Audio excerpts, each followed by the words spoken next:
E aí pessoal, continuando a nossa série aqui do canal, hoje a gente vai começar um novo assunto que é a luta entre as peças.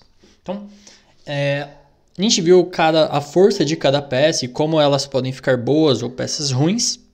E agora a gente vai ter que colocar isso e misturar tudo na prática, né? Mas aqui, nesse primeiro momento, eu vou mostrar duas partidas para vocês, eu vou dividir esse vídeo em duas partes, mostrando um lado tentando falar que o bispo é melhor que o cavalo e um lado falando que o cavalo vai ser melhor que o bispo. Então, aqui a gente vai ver o lado que o cavalo vai ser melhor que o bispo. Então, sem mais delongas, vamos nessa.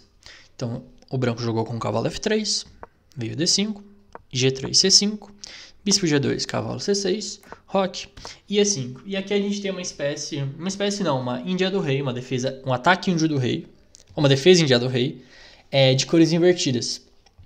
Então aqui veio E5, D3 e F6 aqui. A ideia do F6 é segurar o peão de E5. Veio E4 e D4.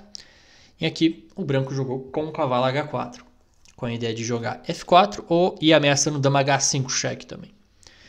Veio o bispo E6, e aqui se jogar dama H5 a gente joga simplesmente o bispo F7, ou até G6 aqui dá também, porque se tomar sobra um bispo F7, cravando o cavalo. Então veio F4, dama D7, cavalo D2, roque grande, e aqui jogou com A4. Num vídeo sobre melhorando o bispo, eu acho, teve uma posição parecida onde as pretas que tinham jogado uma defesa índia do rei, ele jogou um A5 justamente para segurar a casa de C4 do cavalo. Então vocês vão vendo como os padrões vão se repetindo, não só na tática, mas também na estratégia. O preto jogou bispo D6, veio o cavalo C4, bispo C7, bispo D2, preparando em algum dia, colocando o bispo numa casa ok, C3, B4, pode ser um plano para o futuro. Veio o cavalo de G7 e aqui o branco jogou F5, que é um lance que interroga, tá? Porque o bispo de G2 não vai ver mais a cor do dia a partir de agora. O bispo de G2 é uma peça muito ruim, né? Tá bloqueado pelos próprios peões. Então, pensando nisso, o jogador de pretas aqui jogou o lance bispo por C4, trocando o bispo pelo cavalo. E depois de D tomar C4, vamos comparar as peças aqui, né? O cavalo de C6 não está fazendo muita coisa, né? Ele está bloqueado pelos próprios peões e o cavalo de E7 também não. O bispo de A5 está bloqueado pelos próprios peões. Beleza, agora vamos olhar para as peças menores das brancas, né? O cavalo de H4 vai ter que sair daqui em algum momento, provavelmente vai voltar para F3. O bispo de G2 está alimentado pelos próprios peões, não tem um jeito fácil de melhorar ele. O bispo de D2 é uma peça relativamente ok, né? É uma peça relativamente boa, né? Tem certa mobilidade, mas mesmo assim, falando assim, ela está meio restrita pelos próprios peões das pretas.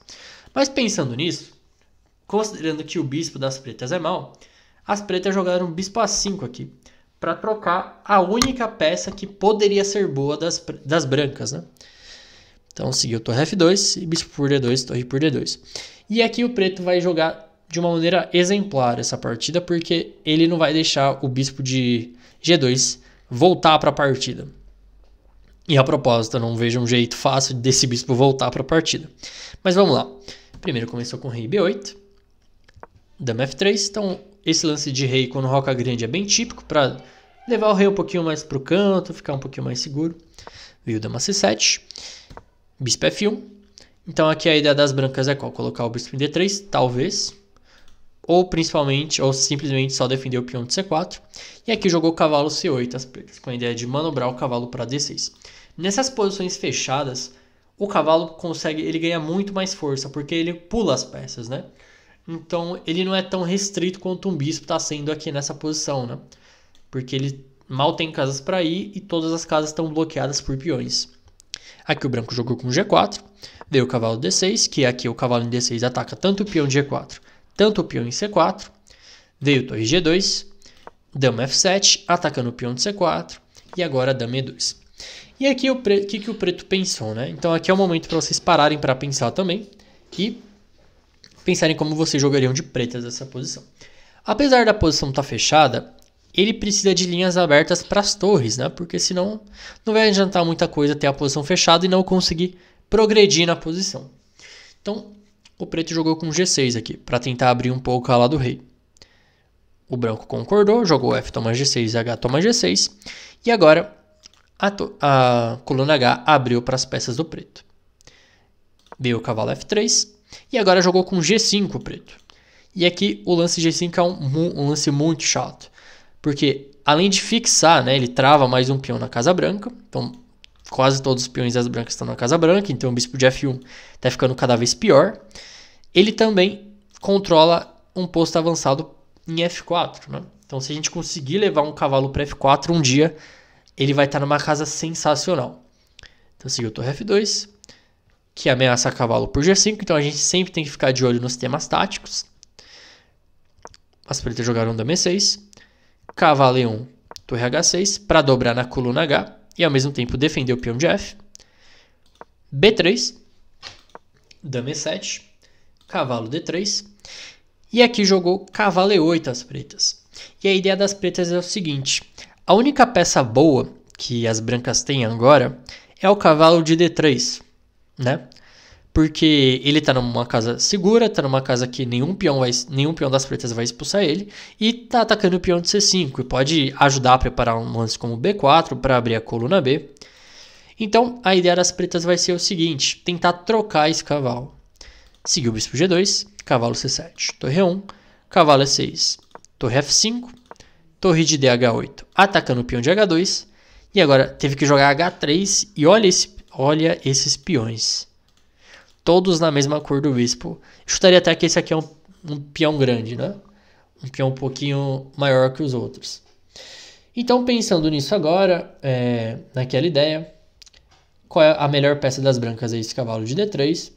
E aqui o jogador das pretas jogou cavalo B4, para finalmente eliminar essa peça boa das brancas e ter acesso à casa de F4.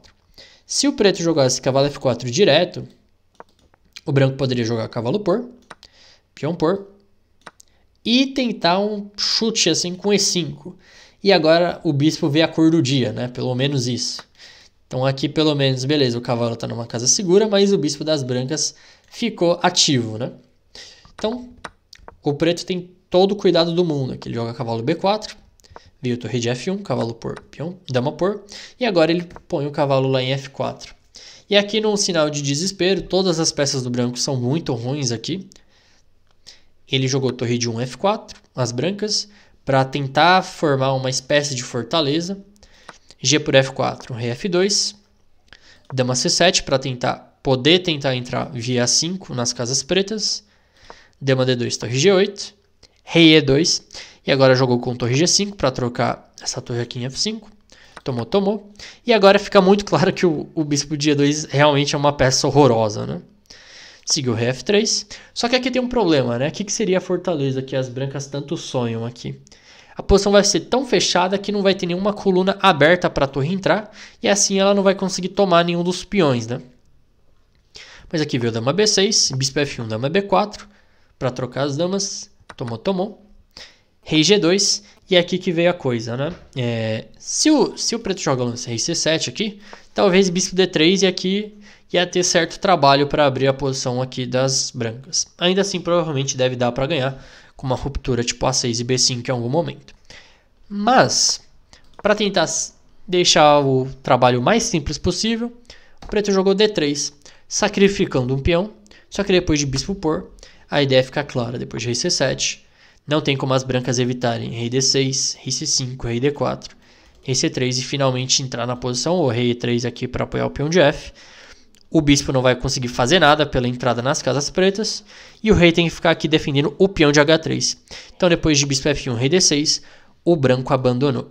Tá? Então aqui essa partida ilustra muito bem a luta do cavalo bom contra o bispo mau. Tá? E no próximo vídeo a gente vai ver o cenário inverso, o cenário onde o bispo fica melhor que o cavalo. Tá? Espero que vocês tenham gostado do vídeo e vejo vocês na próxima aula.